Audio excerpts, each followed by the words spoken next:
इस कार्यक्रम के पुण्यार्जक हैं राजगुरु ज्योतिष चमत्कारी विश्वविख्यात पवन जी शास्त्री। समस्या कैसी भी हो, समस्याओं का समाधान एक ही बार में, 100% गारंटी से निवारण। फैमिली प्रॉब्लम, व्यापार बिजनेस में नुकसान, सगाई शादी में रुकावट, फंसे हुए पैसे, डिवोर्स समस्या एवं अन्य समस्याओं के समाधान के लिए एक बार कॉल अवश्य करें। Mobile number 8209931336 9737202129। ब्रांच हैदराबाद एवं मुंबई www.rajguruastrologer.com।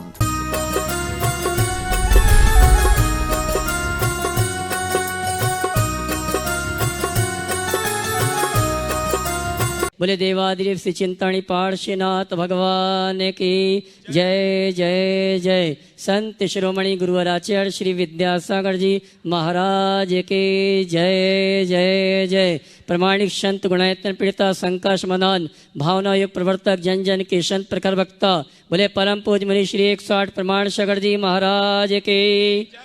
बोले परम पूज मुनि श्री निर्वेक सागर जी महाराज के। बोले परम पूज मुनिवर श्री शीतल सागर जी महाराज के।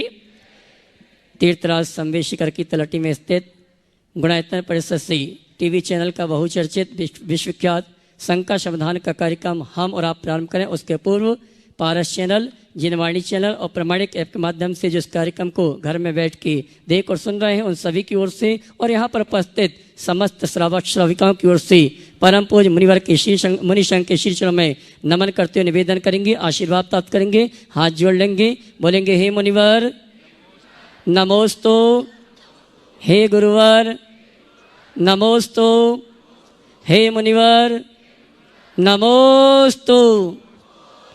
और आइए आगे के सम्मान के कार्यक्रम के संचालन की मैं आमंत्रित करूंगा हमारे सुदर्शन जी को। गुरुदेव का मानस चित्र गुणायतन कुछ ही महीनों में लोकार्पित होने वाला है। लोकार्पण कहाँ बनेंगे आप, आपकी उदारता, आपका उदात्त भाव। आज भी अपने बहुत सारे श्रावकों ने, बहुत सारे उदारमान व्यक्तित्व ने अपने आप गुणायतन संबद्ध करके अपनी उदात्त भावना का परिचय दिया है। उन सबका अभिनंदन करता हुआ निवेदन करता हूँ आप सबसे जो आज तक गुणायतन से किसी भी रूप में जुड़े नहीं हैं, वे गुणायतन से अवश्य जुड़ें और जुड़ करके जीवन को धन्य करें। आज मैं उन लोगों के नाम उच्चार रहा हूँ और आपसे अपेक्षा करूंगा कि उनके सम्मान में, उनके इस भाव को बढ़ाने के लिए और भी उत्प्रेरित करने के लिए आपकी करतल ध्वनि लगातार होती रहे। आज गुणायतन से निर्माण जी के रूप में अपने आप को संबद्ध किया है श्रीमती सविता मेहता, अमितन मेहता सोलापुर ने। यदि अपने हों तो अपने सामने खड़े होकर के आशीर्वाद प्राप्त कर लें। और आज गुणायतन में स्वर्णदान देकर के अपने जीवन को स्वर्णिम बनाया है सुरेखा महावीर टाकले बेलगांव, श्रीमती देवी जैन, मातेश्वरी प्रवीण, प्रदीप आलोक जैन दैनिक विश्व परिवार झांसी, श्रीमती प्रियंका जैन, धनपति प्रदीप कुमार टीकमगढ़ प्रवासी खंडवा प्रवासी, श्री जयंत कुमार जैन, संकेत जैन भंडारी विदिशा एवं श्रीमान प्रवीण जैन, संगीता जैन, प्रियदर्शन, वान्या जैन, नैन्सी कामरा वंडा, इन सब ने अपने आप गुणायतन संबद्ध किया है स्वर्णदान दे करके। यदि हैं तो अपने स्थान में खड़े होकर आशीर्वाद प्राप्त करें और अपने जीवन को धन्य करें। आज श्रीमान प्रवीण कुमार जी जैन, सुषमा जैन परिवार पीतमपुरा दिल्ली, इन्होंने 10 ग्राम सोना गुणायतन के स्वर्ण कार्य के लिए अर्पित किया है। बहुत बहुत साधुवाद के साथ उन्हें आमंत्रित कर रहा हूँ, वे आए अपने परिवार के साथ गुरुदेव के चरणों की अभिवंदना करें, आशीर्वाद करें और उनका सम्मान करने के लिए श्री प्रदीप जी आशा जी अजमेरा कोटा, श्रीमान अशोक कुमार जी शशि प्रभा जैन बगड़ा गुवाहाटी, श्रीमती सुजाता रमाकांत कोठारी नागपुर, इन्होंने 25 ग्राम सोना प्रदान करके जीवन को स्वर्णिम बनाया है। इनके सम्मान में लगातार आपकी तालियां बजती रहें। इनका सम्मान करने के लिए सादर आमंत्रित हैं श्रीमान प्रदीप जी रत्ना जी जैन दिल्ली ट्रस्टी गुणायतन, श्री दिनेश जी जैन, श्रीमती बीना जैन गाजियाबाद ट्रस्टी गुणायतन। शीघ्रता से आ जाए दोनों ही परिवार, सम्मान करता एवं सम्माननीय। इसी क्रम में निर्मला बहन, सुमचंद जैन, धर्मेश राजा भाई सूरत, इन्होंने 20 ग्राम सोना एवं 51,000 रुपये नगद इस 108 मंडलीय विधान के लिए, पूजन द्रव्य के लिए प्रदान किए। बहुत बहुत साधुवाद के साथ उन्हें आमंत्रित कर रहा हूँ, वे आए गुरुदेव चरण की अभिवंदना करें, आशीर्वाद प्राप्त करें और इनका सम्मान करने के लिए आमंत्रित हैं इंजीनियर महावीर जी ममता जी भोपाल, सिद्धालय सिटी के अध्यक्ष भोपाल, श्रीमान धर्मचंद जी, सुशीला जी जैन जबलपुर।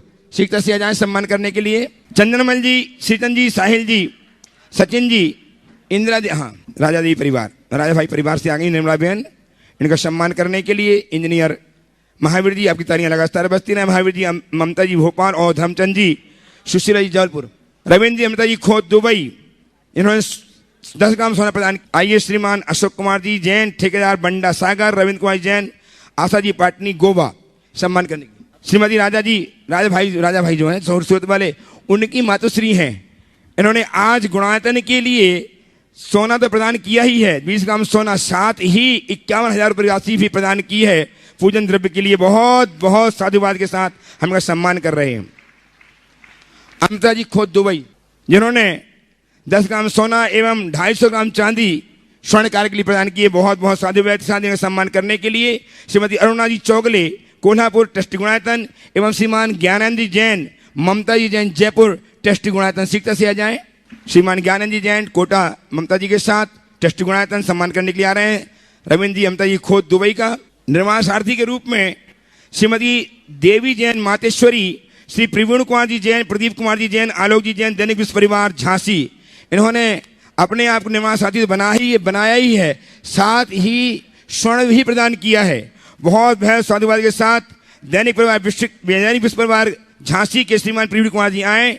इनका सम्मान करने के लिए श्रीमान चक्रेश जी सुनीता जी पटना वाले सागर ट्रस्टी गुणायतन एवं श्रीमान दिनेश कुमार जी जैन संध्या जी जैन सागर ताजपुर वाले सीखता से आ जाएं। निर्माण सारथी के सूत्रधार के रूप में संबद्ध हुए हैं श्रीमती मणिकांता नरेश जैन सागर मध्य प्रदेश से। आइए सम्मान करते हुए आ जाए चक्रेश जी, श्रीमती देवी जैन मातेश्वरी, श्रीमान प्रवीण कुमार जी जैन, प्रदीप जी जैन झांसी वाले। आइए झांसी वाला परिवार, आपकी तालियां लगातार बजती रहे। झांसी वाला परिवार पहुंचिए। मणिकांता जी जैन, नरेश जी जैन सागर जो सूत्रधार ग्रुप संबद्ध हुए हैं, इनका सम्मान करने के लिए अखिलेश कुमार जी, श्रीमती मीना जी जैन सतभैया परिवार टीकमगढ़ एवं श्रीमान रमेश कुमार जी गुणमाला जी जैन काला हैदराबाद सम्मान करने के लिए पहुंचेंगे। श्रीमती मणिकांता जी नरेश जी जैन का, दिनेश चंद जी गांधी, श्रीमती वर्षा गांधी, गौरव विधि गांधी, शशांक डोली गांधी दाहोद गुजरात, जिन्होंने अपने आप को संबद्ध किया है गुणायतन के सूत्रधार के रूप में, सादर आमंत्रित हैं। इनका सम्मान करने के लिए श्रीमान अतुल जी, शीतल जी लाधानी श्रवण शिक्षक गुणायतन एवं श्रीमान मोहित जी प्रियंका जैन कानपुर शिक्षा से आ जाए। इनका सम्मान करेंगे श्रीमान अखिलेश जी, श्रीमती मीना जी सतभैया परिवार एवं रमेश कुमार जी गुणमाला जी काला हैदराबाद सम्मान कीजिएगा। श्रीमान संजीव कुमार जी सारिका जी बीरेन्द्र जी जैन बड़कुल अशोकनगर मध्य प्रदेश, ये भी सुधा ग्रुप संबद्ध हुए गुणायतन से। इनका सम्मान करने के लिए श्रीमान अतुल जी, शीतल जी लाधानी श्रवण शिक्षक गुणायतन एवं श्रीमान मोहित जी प्रियंका जी जैन कानपुर शिक्षा से आ जाए सम्मान करने के लिए। आ चुके हैं शिक्षा से आ जाए। चंदनमल जी, श्रीचंद जी, साहिल जी, इंदिरा देवी जैन दीमापुर नागालैंड, वे भी आ जाएं शिक्षा के साथ सम्मान करने के लिए। मैंने आवाज़ दी थी अशोक कुमार जी जैन ठेकेदार बंडा सागर को और रविंद्र कुमार जैन आशा जी जैन पाटनी भोपाल को, गोवा को शिक्षा से आए। शिक्षा तालियां लगना बजती रहें लोगों के लिए आपकी। श्रीमती पुष्पा जी बनारा आगरा एवं श्रीमान अशोक जी ममता जी सेठी कोलकाता ट्रस्टी गुणायतन शिक्षा से आया सम्मान करने के लिए। श्रीमान अशोक जी ममता जी सेठी कोलकाता ट्रस्टी गुणायतन एवं श्रीमती पुष्पा जी बनारा आगरा सम्मान करने के लिए शिक्षा से आए। आपकी तालियां लगातार बजती रहें। और आज स्तंभ के रूप में संबद्ध हुए हैं स्वर्गीय गेंदाबाई बाबूलाल जैन पानवाले की स्मृति में कुमारी पुष्पा जी, कुमारी शशि जी, कल्पना जी, कमल जी, अंगूरी ऋषभ जी, राजकुमार जी, कार्तिक जी, कीर्ति अमित जी, आदर्श दर्श जैन चंद्रशेखर वार्ड सागर मध्य प्रदेश। इनका सम्मान करने के लिए साधारण आमंत्रित हैं गुणायतन श्रोमणी संरक्षक श्रीमान अनंत जी, रेखा जी जैन मैनपुरी और श्रीमती सुशीला जी पाटनी किशनगढ़, दोनों श्रोमणी संरक्षक। इनका सम्मान करने के लिए शिक्षा से आ जाए। श्रीमती सुशीला जी पाटनी, अशोक कुमार जी पाटनी, मार्गदर्शक गुणायतन श्रोमणी संरक्षक गुणायतन। आपकी तालियां लगातार बजती रहे दोनों परिवार के लिए। सम्माननीय एवं सम्मानकर्ता के लिए कुमारी पुष्पा जी, कुमारी शशि जी, कल्पना जी, अंगूरी जी, ऋषभ जी, राजकुमारी जी, तालियां बजा करके उनके इस भाव की, उदात्त भाव की हम अनुमोदना करेंगे। तालियां बजा करके उन तक तालियां पहुंचे। आज वो गुणायतन स्तंभ के रूप में संबद्ध हुए हैं।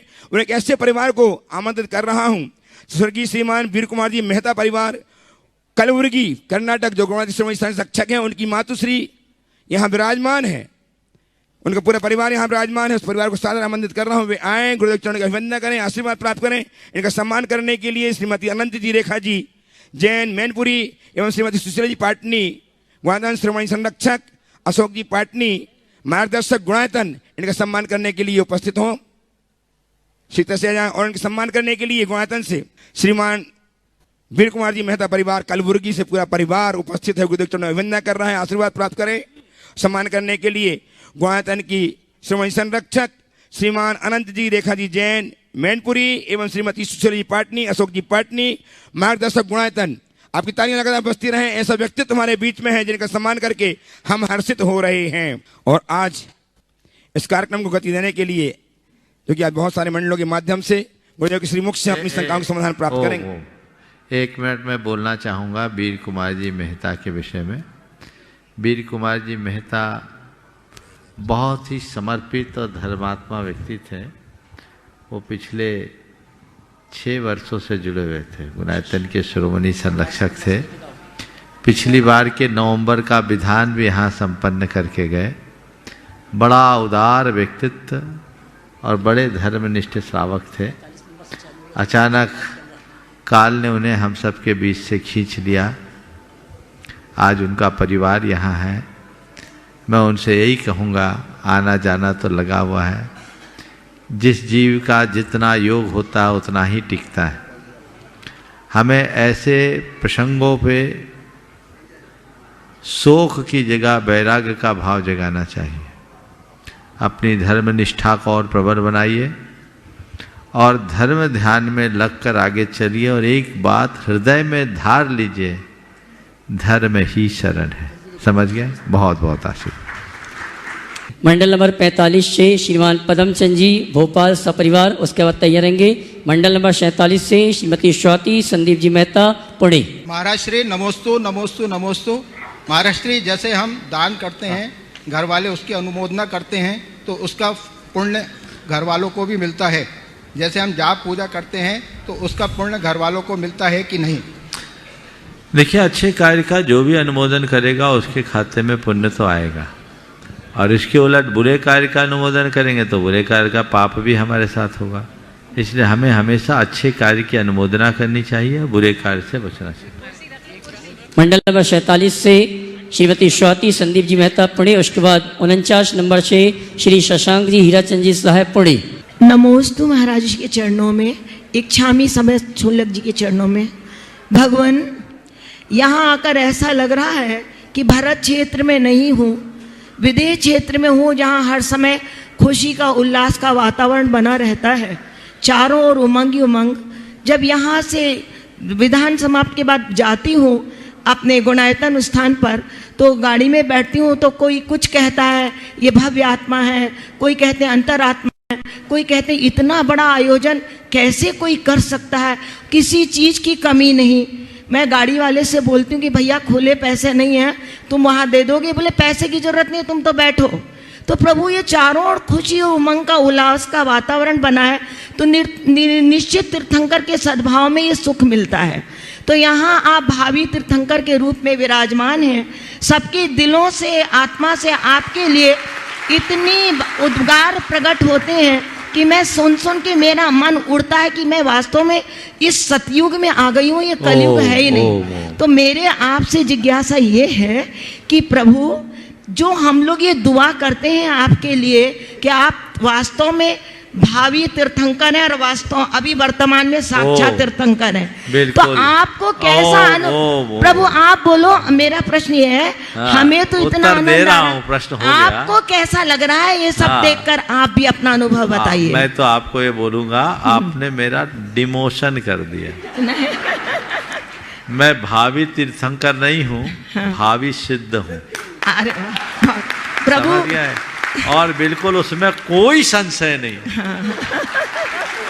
और मैं चाहता हूँ आप सब भी भावी सिद्ध बनो। क्या बात है, आगे समझ में। क्योंकि सुबह भावाती रेख में कोई कुछ भी कह दे, पर हमें वही समझना चाहिए जो हम हैं। हर भव्य आत्मा भावी सिद्ध है, और मैं अंदर से महसूस करता हूं कि मुझ में भव्यता है। न केवल मैं अपने भव्यत्व का अनुभव करता हूं, मैं रत्नत्रय का अनुभव करता हूं। और जिसके हृदय में रत्नत्रय होगा उसका कल्याण सुनिश्चित है। तो आप जो ये कह रहे हैं कि तीर्थंकर होंगे, हमें तीर्थंकर बनने की कोई चाह नहीं है। हम तीर्थंकरों के अनुगामी बन जाएं तो सारा काम हो जाए। प्रभु हम लोग जो भी कर रहे हैं ये तीर्थंकर भगवंतों के उपदेशों के अनुसार ही कर रहे हैं। हमारा एक ही लक्ष्य है, जिन शासन की उन्नति, और जिन शासन की उन्नति में भी हम यही सोचते हैं कि आज अपने पास शुभ संयोगों की अनुकूलता से क्षमता है, प्रतिभा है, और कुछ आप सबका सहयोग है, तो इन सब का उपयोग जिन शासन की उन्नति में जितना हो सके कर ले। बाकी हम आप सब निमित्त मात्र हैं, इससे आगे कुछ नहीं। इसलिए इन सब क्रियाओं और कार्यों से, आयोजनों से हर्षित होना तो ठीक है, पर इनका अभिमान करना बहुत बड़ी भूल है। हम लोग क्या प्रभावना करेंगे?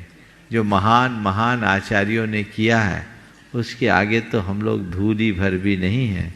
फिर भी आप लोग भक्ति भाववश महिमा मंडन करते हो, ये आपका कहना आपकी भक्ति हो सकती है, पर हम लोगों का उसमें रीझ जाना मोह और भ्रम जो हमारा पतन कराए। मंडल नंबर 49 से पुणे निवासी श्री शशांक जी एक ही सवाल की अनुमति। और उसके बाद तैयार रहेंगे मंडल नंबर 51 से अशोक नगर निवासी श्रीमान अनिल कुमार जी। मंडल नंबर 49 से श्रीमान शशांक जी पुणे। महाराज श्री के चरणों में नमोस्तु नमोस्तु नमोस्तु। महाराज जी, मेरा एक प्रश्न है। मंदिर जी में एक ही वेदी है, उस वेदी पर मूल नायक और छोटी छोटी अनेक प्रतिमा विराजमान है। अभिषेक व शांति धारा के लिए श्रावकों की संख्या ज़्यादा होती है। वे सभी वेदी पर खड़े रहकर प्रत्येक प्रतिमा का अभिषेक करते हैं। इस अव्यवस्था का हमें विकल्प होता है, कृपया समाधान कीजिए। देखिए, ये बिल्कुल ही समझ गया। तथास्तु और सदास्तु में क्या बोलना, ये पूछ रहे हैं ना? हाँ, मैं थोड़े में समझ लेता हूँ। सवाल आपने जो पहला सवाल किया वो बिल्कुल ही ध्यान देने योग्य है। मंदिरों में अभिषेक के समय विवेक होना चाहिए, अतिरेक नहीं। कायदे से चल बिंबों का अभिषेक होता है। अभिषेक पाठ पढ़ते समय आप उन्हें सिंहासन पर विराजमान करते हैं।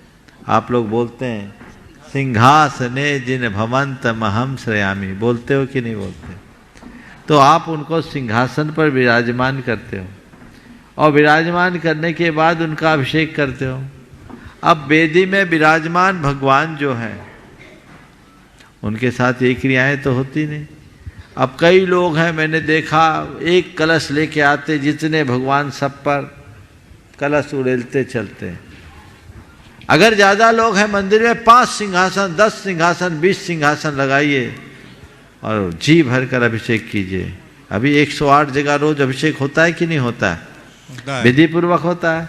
कल 108 लोग एक साथ शांति धारा भी करेंगे। क्या बात है, करेंगे। आप लोग सबको अवसर मिलेगा, आप विधि पूर्वक कर लीजिए और एक बार अभिषेक कीजिए, बार बार नहीं। और अचल बिंबों का अभिषेक नित्य नहीं होना चाहिए, क्वचित कदाचित ही होना चाहिए। तो ये व्यवस्थाएं हैं, इन व्यवस्था के अनुरूप चलना ही ठीक है।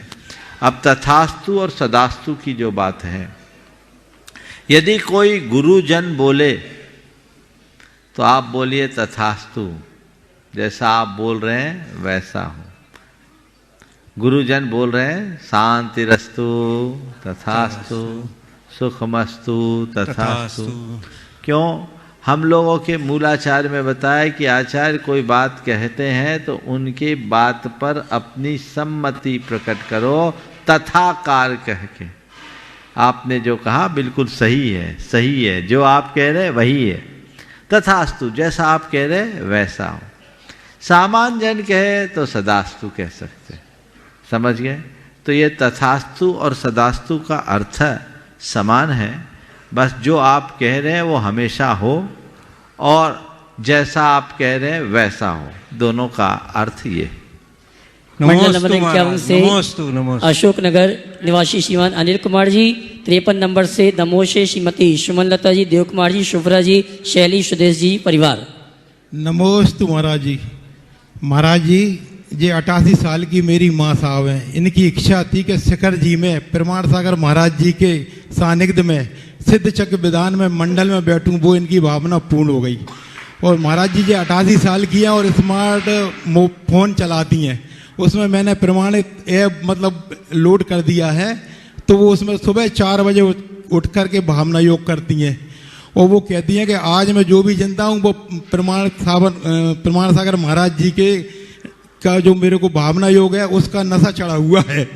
अब वो 2 शब्द बोलना चाहती हैं महाराज जी, तब तो प्रश्न जरूर दो उनको।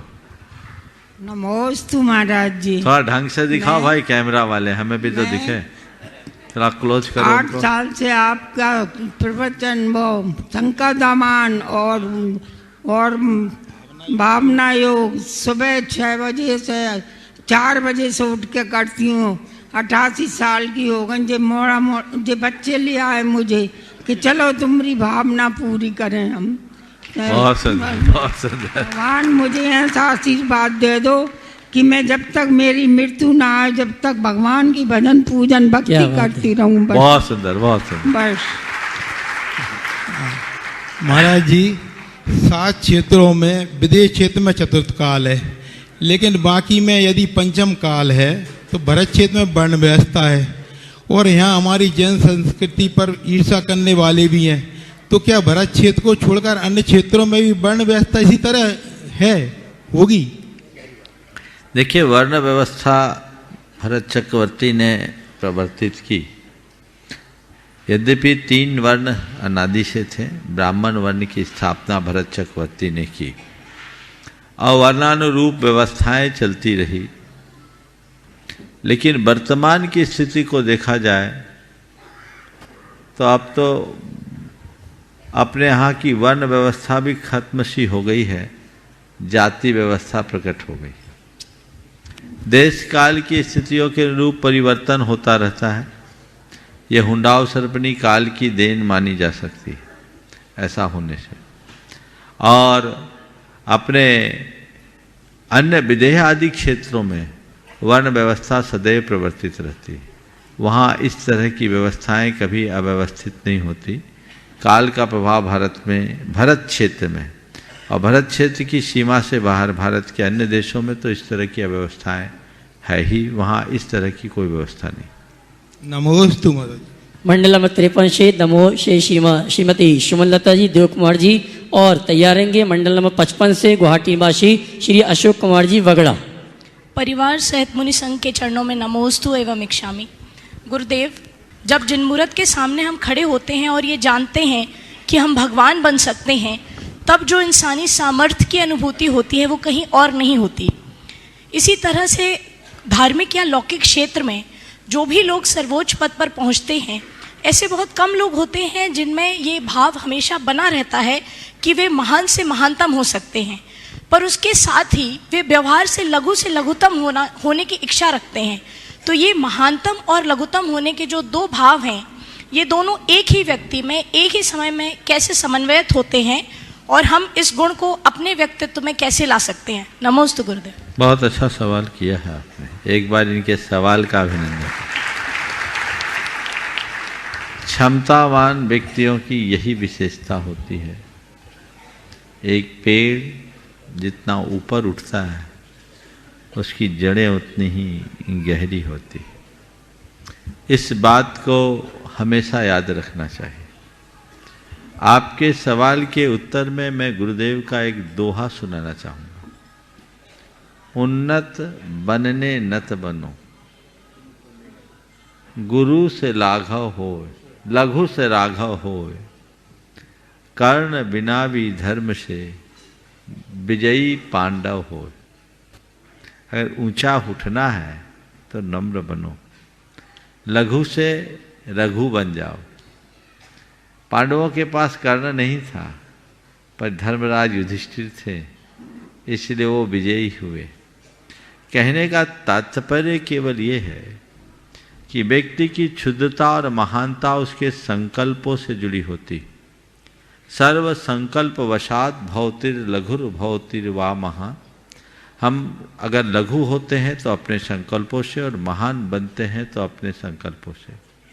महापुरुषों के जीवन की ये सबसे बड़ी विशेषता होती है कि वे जितने ऊपर उठते हैं उतने ही नम्र होते हैं और ये नम्रता ही उनकी उन्नति का मूल आधार बनती है। इसलिए अपने जीवन में ऐसी नम्रता को अपना आदर्श बना करके चलना चाहिए और मेरा अनुभव बताता है ये स्वाभाविक होता है। मेरे संपर्क में ऐसे बहुत सारे लोग हैं जिन्होंने समृद्धि के शिखर को स्पर्श किया है, लेकिन वे आज भी विनम्रता की मूर्ति बन करके जीते हैं।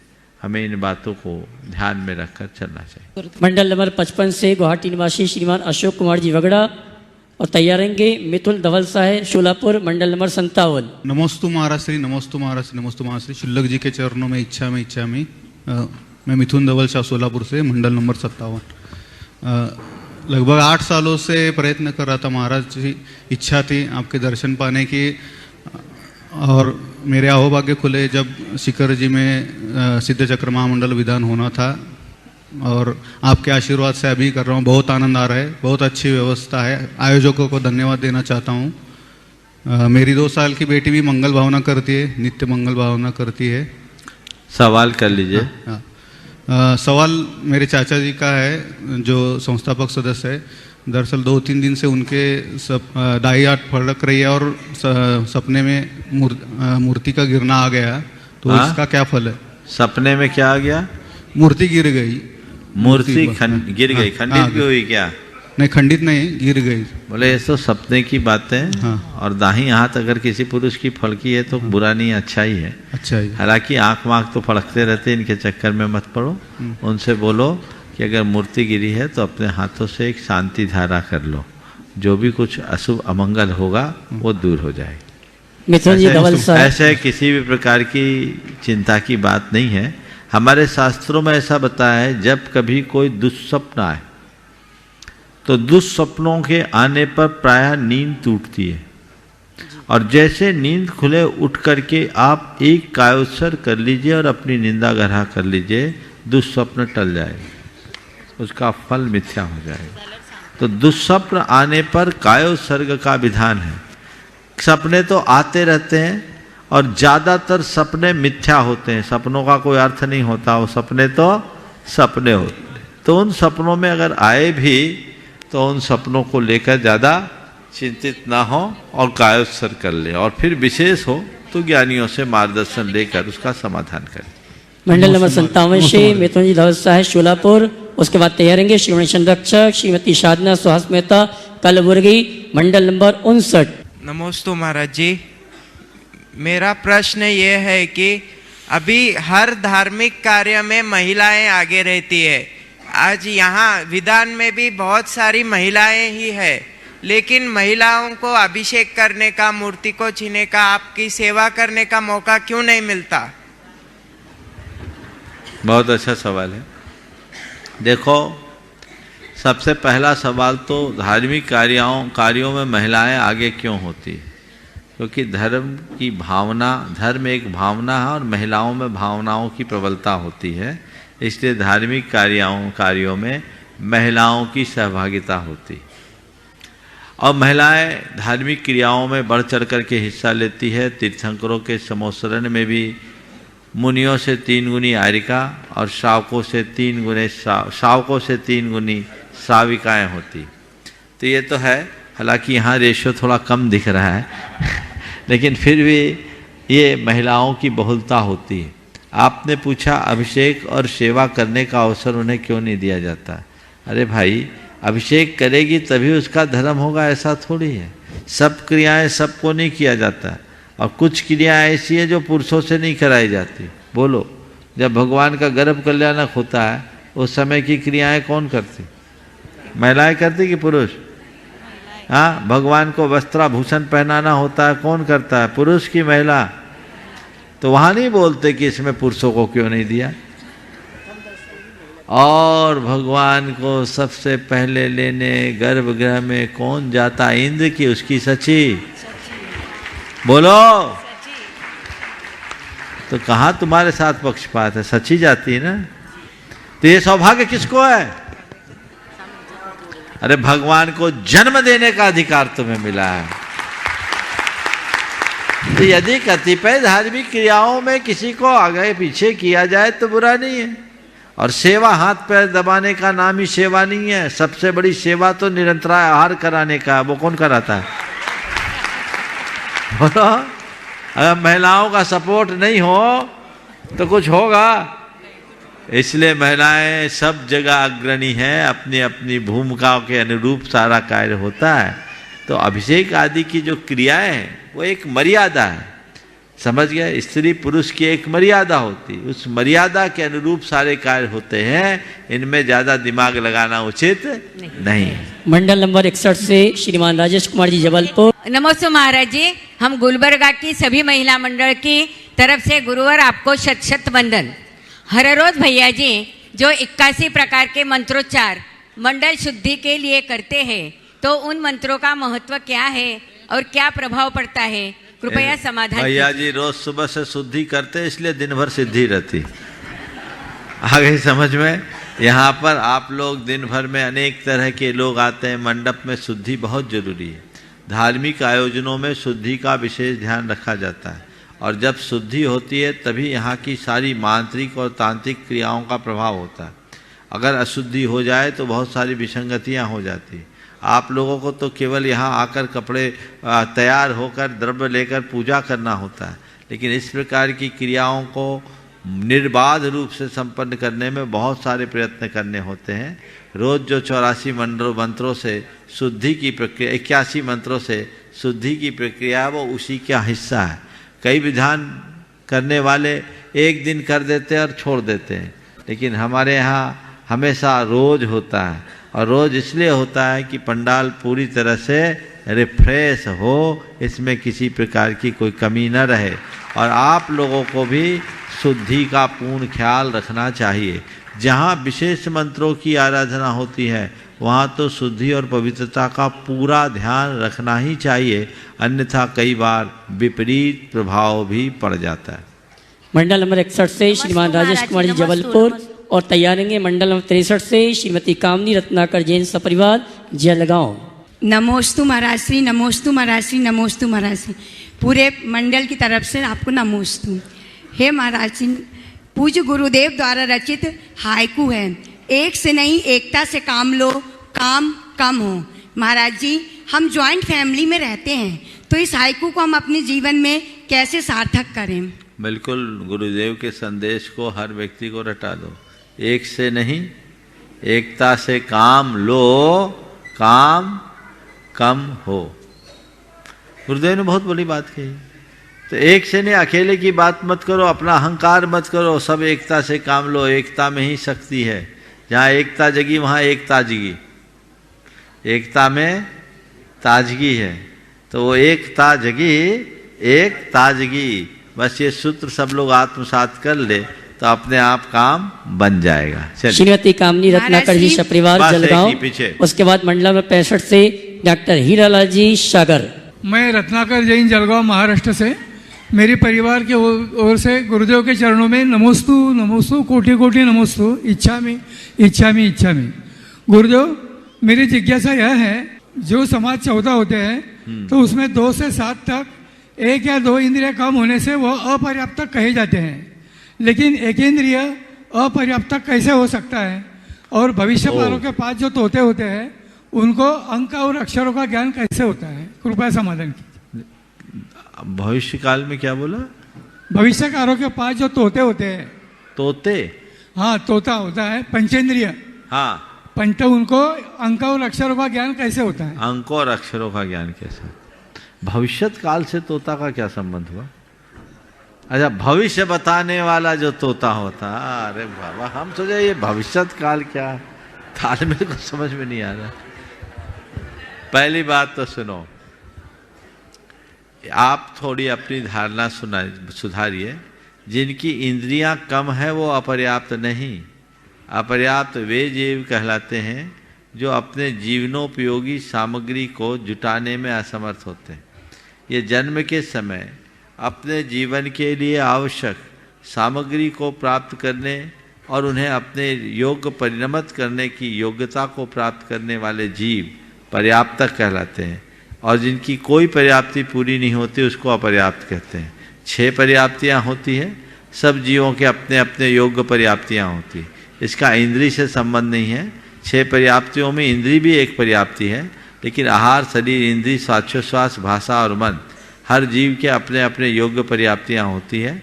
जो पूरी करते हैं वो सबको करते हैं, और नहीं करते वो एक को भी नहीं करते। समझ गए? और तोते का जो अंक और अक्षर का ज्ञान है ये केवल एक संयोग है, उसे प्रशिक्षित कर दिया जाता है सो तोता ऐसा कर लेता है। और ज्योतिषियों का कभी कभी तो बड़ा विचित्र हाल हो जाता है। एक ज्योतिषी था, वो तोते से अपना सबका भविष्य बताता था। एक रोज 3 बज गए, बोहनी नहीं हुई। 3 बज गए, उसकी बोहनी नहीं हुई।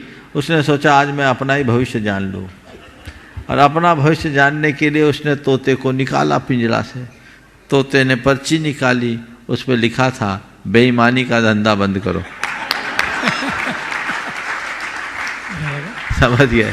इसलिए चक्करों में मत पड़ो। डॉक्टर हीरालाल जी सागर, उसके बाद तैयारेंगे मंडल नंबर 67 से धुलियान निवासी देवेन कुमार जी सूरत। हे गुरुवर, मेरा और अंकुर कॉलोनी पाठशाला परिवार का मुनि संघ के चरणों में बारंबार नमोस्तु नमोस्तु नमोस्तु। हे गुरुवर, सम्यक दर्शन प्राप्त करने में 5 लब्धियों का प्राप्त होना आवश्यक है। हे गुरुवर, वो लब्धियां कैसे प्राप्त होती है, कृपया मार्गदर्शन करने की कृपा करें। अभी बताऊंगा तो बहुतों की लब्धि छूट जाएगी। समझिए? वो लब्धियां जिनका भवितव्य अच्छा होता उनको प्राप्त छोटा प्रश्न पूछ ले रहे। हे गुरुवर, उपसम सम्यक दर्शन के उदय में चलमल अगाढ़ दोष लगते हैं, वो सभी को लगते या किन्हीं किन्हीं को लगते? सुधार लो, उपसम सम्यक दर्शन में नहीं लगते, 6 उपसम में लगते हैं, और सबको ही लगते हैं। चलो, श्रीमान देवेन कुमार जी धुलियान मंडल नंबर 67, और अंतिम मंडल के रूप में श्रीमती मीनू जी मलयजैन भोपाल। हम लोग सुबह 5 बजे उठकर पूजा पाठ स्वाध्याय सभी कुछ करते हैं, 6 आवश्यक कर भी पूजा करते हैं, फिर भी हमारे मन में समता और निर्मलता नहीं आती है। इसके लिए क्या करें? और एक क्रियाओं को थोड़ा ढंग से करना शुरू करो तो समता आ जाएगी। और एक पंचकल्याणक में भविष्य तीर्थंकर की पंचकल्याणक होती है, भविष्य तीर्थंकर। अब मैं क्या बोलूं, आजकल परंपरा चल पड़ी है। कायदे से जो शास्त्र का विधान है वो हमारे 24 तीर्थंकर ही विधि नायक बनने के योग्य होते हैं, और विधि नायक की प्रतिष्ठा से ही अन्य प्रतिष्ठा होनी चाहिए। जो विधि नायक है उनके ही माता पिता बने। भविष्य के तीर्थंकर का विधि नायक तो बनाया नहीं जा सकता। भविष्य के तीर्थंकर को मंदिर में भले रख लो, पर उनका मंदिर नहीं बनाया जाता। मंदिर तो 24 तीर्थंकरों का ही होना चाहिए। अब आजकल कुछ लोग करने लगे हैं, अब 72 माता पिता बना दो तो त्रिकाल 24 के लिए 72 हो जाए। ये सब बातें थोड़ी हजम सी नहीं होती। माता पिता तो माता पिता होते हैं, केवल नाम पूरा करने के लिए और दाम सीधा करने के लिए इस तरह का काम करना उचित सा प्रतीत नहीं होता। और आइए चलते हैं, हमारे बीच में हमारे समाज का वो गौरव यहाँ पर उपस्थित है जिसने आचार्य श्री के आशीर्वाद से अपना पूरा जीवन व्रतों के पालन में तो लगाया है, लेकिन गौ सेवा में जिन्होंने अपना जीवन समर्पित किया है, मैं चाहूँगा सबसे पहले जोरदार तालियों से उनका सम्मान करें। ब्रह्मचारी सुजीत भैया जी उपस्थित हैं, मैं सम्मान सहित आमंत्रित करूँगा। वे आए परम पूज मुनिवर के श्री चरण नमन करते हुए गुरुवंदना का सौभाग्य प्राप्त करें, गुरुवर का आशीर्वाद प्राप्त करें, और इनके सम्मान के लिए आवाज दूंगा श्रीमान सुभाष जी गुणायतन के सीओ साहब और गुणायतन के प्रशासक महोदय श्रीमान सिद्धार्थ जी। ये आएंगे हमारे सम्मानी ब्रह्मचारी सुजीत जी भैया जिन्होंने अपना पूरा जीवन गौ सेवा के लिए समर्पित किया है। ऐसे ही हमारे भैया जी के लिए व्रती श्रावक हैं, जोरदार तालियां बजाकर।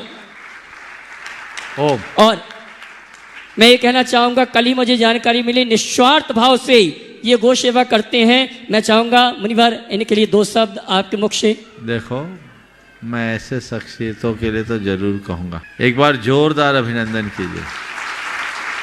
ये लगभग पिछले 20 वर्षों से गौ सेवा का बहुत उत्कृष्ट कार्य कर रहे हैं। अलग अलग गौशालाओं में जाकर घायल, पीड़ित, बीमार गोवंश की खुद पूर्ण चिकित्सा, यहाँ तक कि ऑपरेशन तक कर देते। एक ही काम, न खाने की चिंता, न पीने की चिंता। कल भी यहाँ आए तो उपवास पूर्वक आए। बहुत बड़ा त्याग है इनका। और हर गाँव, जहाँ जहाँ गौशाला है वहाँ इनने कार्यकर्ताओं को तैयार कर दिया और एक पाई की अपेक्षा नहीं, लेना भी नहीं। ऐसे शख्सियतों का तो अभिनंदन करना ही चाहिए। इनका ऐसे लोगों से प्रेरणा भी लेना चाहिए। ब्रह्मचारी होकर मुनि भले नहीं बने, लेकिन इनने जो मार्ग अंगीकार किया वो अभिनंदनीय है। इसी के साथ चूंकि अमित को भी मैं आप लोगों के बीच खड़ा करना चाहूँगा। अमित आ जाओ। अमित भैया खड़े जाओ। सुबह उनका यद्यपि सत्कार हो गया, लेकिन एक बार आप लोग करतल ध्वनि अमित भाई के लिए भी जरूर दें। एक बार पुनः इनका भी सम्मान करो, अमित का भी। अमित भाई जो अपना पूरा जीवन गुरु चरणों में समर्पित किया है और हथकरघा के कार्यक्रम को ऊंचाई तक पहुंचाने में बहुत बड़ा योगदान दिया है। ये मैं आप सबको इसलिए इन सब का परिचय करा रहा हूँ। ये कोई गांव के गैर पढ़े लिखे छोरे नहीं हैं, ये IITN हैं। दिल्ली से IIT किया और डिलाइट कंपनी में अमेरिका में इन्होंने 1.5 करोड़ के पैकेज के साथ 5 साल नौकरी की। उस सर्विस को लात मार करके यहाँ आए हैं। ये अपने आप में एक बहुत अनुकरणीय उदाहरण है। ऐसा अमित ही नहीं, ऐसे अनेक भाई और अनेक बहनें इस मिशन में आगे बढ़ रहे हैं। यह इनका त्याग है, यह इनका समर्पण है कि ये गुरुदेव के विजन और मिशन को पूरा करने के लिए अपना जीवन होम रहे हैं। कोई करोड़ों का दान दे सकता है, लेकिन अपने जीवन को अर्पित करने वाला कोई बिरला ही होता है। इसलिए मैं इन्हें पुनः आज इसलिए खड़ा किया। कर दीजिए सुभा जी इनको, और इनके सम्मान के लिए मैं इनके लिए मैंने इसलिए खड़ा किया ताकि आप लोगों को परिचय हो और आपका नजरिया ठीक हो। प्राय एक नकारात्मक सोच लोगों की बैठी होती है कि धार्मिक सामाजिक संस्थाओं में वे ही लोग आगे आते हैं जिनके पास कोई काम नहीं होता अथवा जिनका अपना कोई निहित स्वार्थ होता। ऐसा बिल्कुल नहीं है। आज भी ऐसे कार्यकर्ताओं की कमी नहीं है जो निस्वार्थ भाव से खुद को खपा करके अच्छा कार्य करते हैं। तो हमें ऐसे लोगों का हार्दिक सत्कार करना चाहिए। हाँ। व्रती परिवार के गौरव भैया अमित जी के सम्मान के लिए सुभाष जी और मोहित भैया कत्था वाला परिवार आ जावे हमारे सम्मानी। मैं चाहूंगा एक बार जोरदार तालियां करके सम्मान करें। तालियां बजती रहनी चाहिए। मोहित भैया आ जाएं।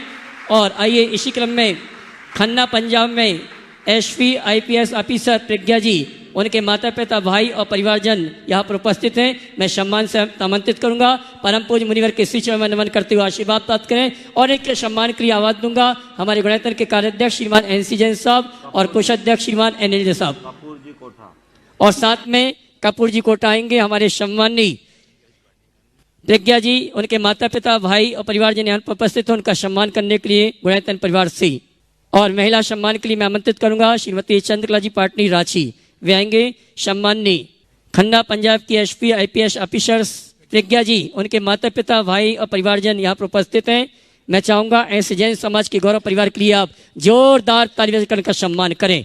श्रीमान NC जैन साहब, कपूर जी, NL जैन साहब, श्रीमती चंद्रकला जी पाटनी हमारे सम्मानी प्रज्ञा जी परिवार के माता पिता का सम्मान कर रहे हैं। और आइए चलते हैं संघ का समाधान के कार्यक्रम को हम पुनः एक बार प्रारंभ करते हैं।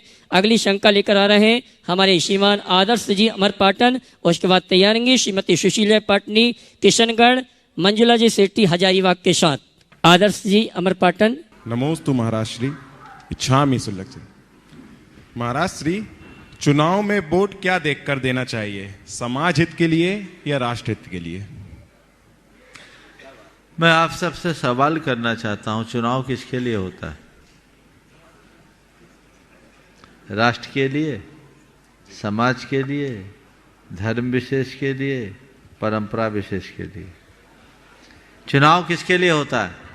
राष्ट्र के। जब चुनाव राष्ट्र के लिए होता है तो वोट भी राष्ट्र के लिए होना चाहिए। उसमें क्या बात है? राष्ट्र हित को हमें सर्वोपरि महत्व देना चाहिए। आचार्य गुरुदेव ने अनेक बार कहा राष्ट्र हित सर्वोपरि, तो हमें बाकी हितों को भी साधना चाहिए। लेकिन राष्ट्र का हित नहीं सधेगा तो समाज का हित कैसे होगा? एक अल्पकालिक लाभ होता है और एक दीर्घकालिक लाभ होता है। हमें अल्पकालिक हितों को गौण करके दीर्घकालिक हितों को हमेशा ध्यान में रखना चाहिए। और राष्ट्र हित सर्वोपरि प्रत्येक व्यक्ति को, मैंने अनेक बार बात कही है कि आत्मधर्म से बड़ा राष्ट्र धर्म है। तो हमें राष्ट्र धर्म को कभी भूलना नहीं चाहिए। राष्ट्रीयता से सबका संबंध होना चाहिए। राष्ट्रवादी सोच लेकर के व्यक्ति को आगे बढ़ना चाहिए। नमोस्तु महाराज। श्रीमती ब्रति श्राविका, श्रीमती सुशीला जी पाटनी किशनगढ़, साथ में मंजुला सेट्टी हजारीबाग। उसके बाद सम्मान सहित आवाज दूंगा हमारे गुणायतन के यशस्वी अध्यक्ष महोदय श्रीमान विनोद जी किरण जी काला कोलकाता। नमोस्तु महाराज श्री, नमोस्तु नमोस्तु नमोस्तु। मेरा प्रश्न है महाराज श्री, जैन दर्शन के अनुसार चमत्कार को नमस्कार नहीं है, फिर इतने अतिशय क्षेत्र है, इनका महत्व इतना क्यों है? देखो, अतिशय क्षेत्र का महत्व नहीं है, महत्व भक्ति का और भक्तों का है। भगवान के तो सब जगह 34 अतिशय सो हो गए। अब जिनके प्रति हमारा रुझान ज्यादा वहां चमत्कार दिखने लगता है, जहां रुझान कम वहां चमत्कार कम। सच्चे अर्थों में भगवान तो भगवान है। अब हम एक संयोग मान ले कि कोई क्षेत्र ज्यादा महिमा मंडित हो जाते हैं, कोई कम, पर यह देखना कि यहां भगवान का प्रभाव कम है, यहां भगवान का प्रभाव अधिक, तो मेरी दृष्टि से तुमने भगवान के दर्शन ही नहीं किए, तुमने मूर्ति के दर्शन किए। क्योंकि मूर्ति का प्रभाव हीनाधिक हो सकता है, भगवान का प्रभाव तो समान होगा। तो हम गए किसके लिए?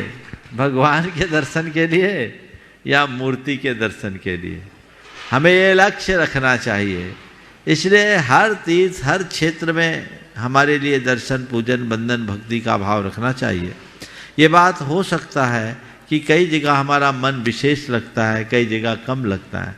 जहाँ विशेष लगता है, जहाँ से विशेष लगाव होता है, वहाँ ज़्यादा जाने में कोई बाधा नहीं है।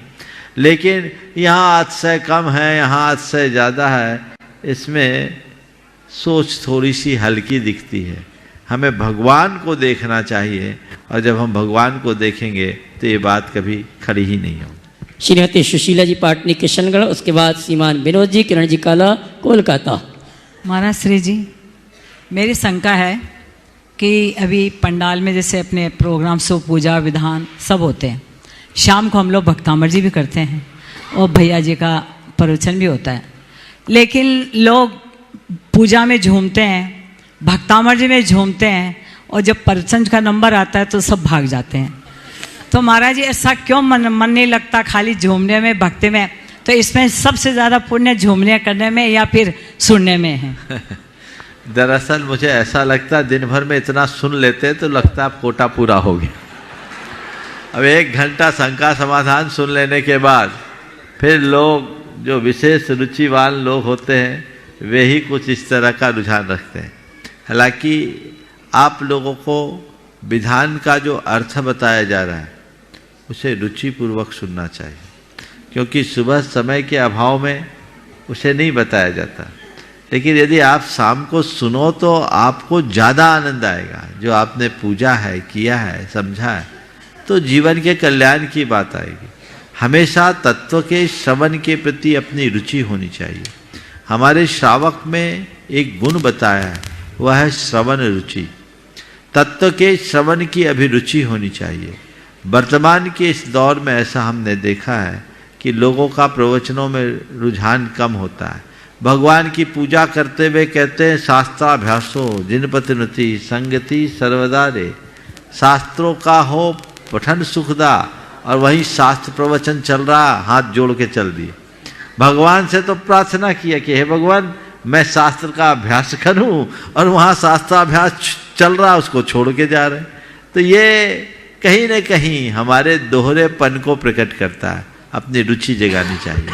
हालांकि शिखर जी में लोगों का एक चार्म और होता है, वो ये है कि शाम को थोड़ा समय मिलता है तो अन्य मंदिरों के दर्शन कर लें। तो दर्शन बंदन करने के रुचि से अगर कोई करते हैं तो बात जुदी है, फिर भी उसे गौर नहीं करना चाहिए।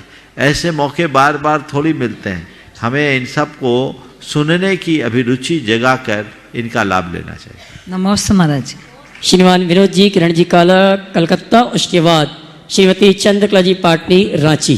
पद प्रतिष्ठा और पैसा आज के युग की एक ऐसी कमजोरी या ज़रूरत है कि उसी से इंसान की पहचान या जो भी अपने मन में समझो मानते हैं कि इसी से होती है, पर जो सच्चे अर्थों में एक समर्पित, एक गुणी, एक अच्छा इंसान होता है या मृदु होता है या नम्र होता है, अगर उसके पास वो आंतरिक गुण उसके बहुत हैं, पर अगर वो इस क्षेत्र में आगे न बढ़ा हुआ हो तो क्या वो इंसान सही इंसान नहीं हो सकता है? वो तो और अच्छा होता है मेरी समझ से।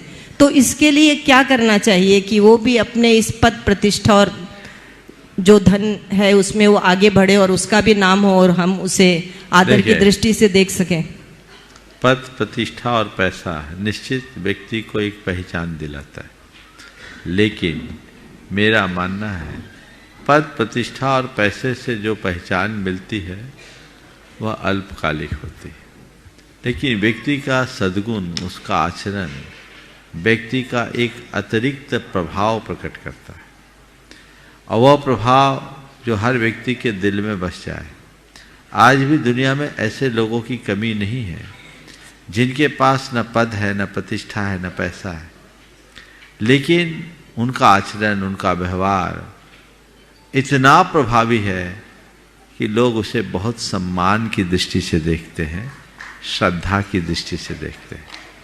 पैसे वाले, प्रतिष्ठा वाले या पद वाले लोगों का रुतबा हो सकता है, वो श्रद्धा के पात्र नहीं बनते, लेकिन सद्गुण वाले श्रद्धा के पात्र बन जाते हैं। इसलिए ये अल्पकालिक चौंध है, पर स्थायी खिंचाव जो होता है वो तो अंदर ही होता है।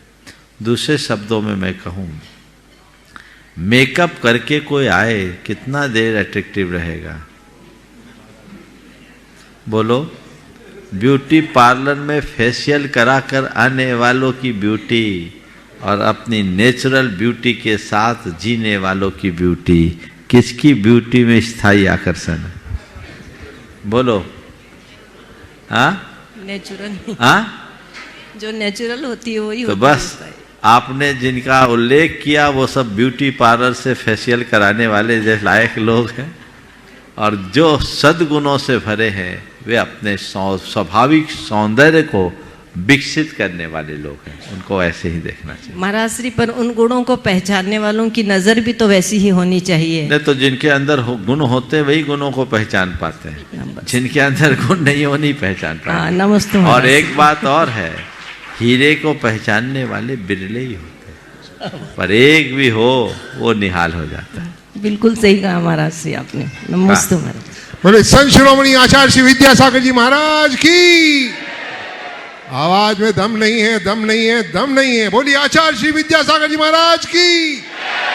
परम पूज्य मुनि श्री प्रमाण सागर जी महाराज की। परम पूज्य मुनि श्री निर्वेक सागर जी महाराज की। परम पूज्य मुनि श्री शीतल सागर जी महाराज की। समस्त आचार्य संघ की। आप ये सोच रहे होंगे कि ये आदमी आता है और रोज जयकारा लगाता है, कोई कारण तो होगा क्यों ये जयकारा लगाता है, बेकार में टाइम बर्बाद करता है।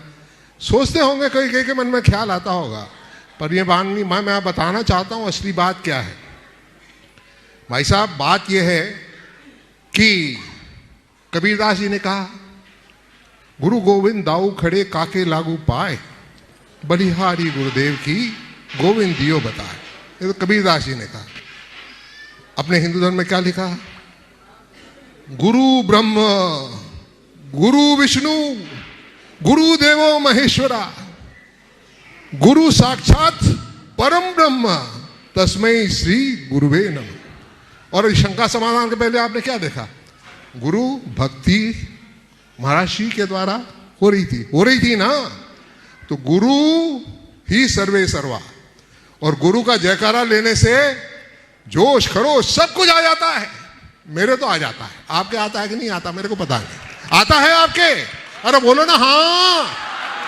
तो भाई साहब ऐसा है, मैं आपसे ये कहना चाहता हूं, जुड़िए और जोड़िए। क्यों जुड़िए? जुड़िए क्योंकि गुरु के शरणों में आप आ रहे हो। ऐसे गुरु जो कि गुरु नहीं, आगम ही आगम भरा पड़ा है। और इन गुरु के सत्संग में आना, उनके सानिध्य में आना कितनी बड़ी बात है। तो जुड़िए जुड़िए जुड़िए। आप बोलोगे, आप महिलाओं के लिए कहता हूं खास तौर पर, आप दुकान में जाते हो तो मिलती है 3 साबुन पट्टियों के साथ 1 साबुन फ्री। कहीं जाते हो तो 2 के साथ 1 फ्री, और कहीं 1 buy 1 get 1 फ्री मिलता है ना। तो कहां भागते हो? buy 1 get 1 free. क्योंकि हमारे यहाँ जितना मिले, जितना वैल्यू फॉर मनी मिलना चाहिए। यहां तो भाई साहब गुणायतन में जुड़ने से क्या मिलता है? 1 में 1 फ्री नहीं, 1 में अनंत फ्री, अनंत फ्री। मैं तो गिन ही नहीं सकता कितने फ्री है, कितने फ्री है मैं गिन ही नहीं पाता हूं। क्यों गिन नहीं पाता हूं? अरे इधर खड़ी रहो ना साथ में, तो साथ में ना देखो बल आता है। पास में आ जाओ ना। हाँ वाहन। तो मैं क्या कह रहा था, देखिए महिला शक्ति कितनी तगड़ी होती है। मैं तो मानता हूं ये है तो साथ में जोश है। तो मैं कह रहा था आपसे कि देखिए भाई साहब, गुणायतन से जुड़िए। क्या मिलता है? सबसे पहले शाश्वत तीर्थराज से जुड़ रहे हो। कहां जुड़ रहे हो? शाश्वत तीर्थराज से जुड़ रहे हो। पहला फ्री। सेकंड फ्री, यहां का कण कण, यहां का कण कण, क्या कहने। किससे जुड़ रहे हो? जहां का कण कण पवित्र है, जहां का कण कण ऊर्जामान है, उससे जुड़ रहे हो। कहां से जुड़ रहे हो? तीसरा, जहां की अजूबा बनने जा रहा है। 7 वंडर्स कहते हैं दुनिया में, 7 वंडर्स। ये तो 8वां वंडर, 8वां अजूबा बनने वाला पूरा विश्व में। ताड़ियां ताड़ियां ताड़ियां, आपकी ताड़ियां कहां कर रहे हो भाई साहब?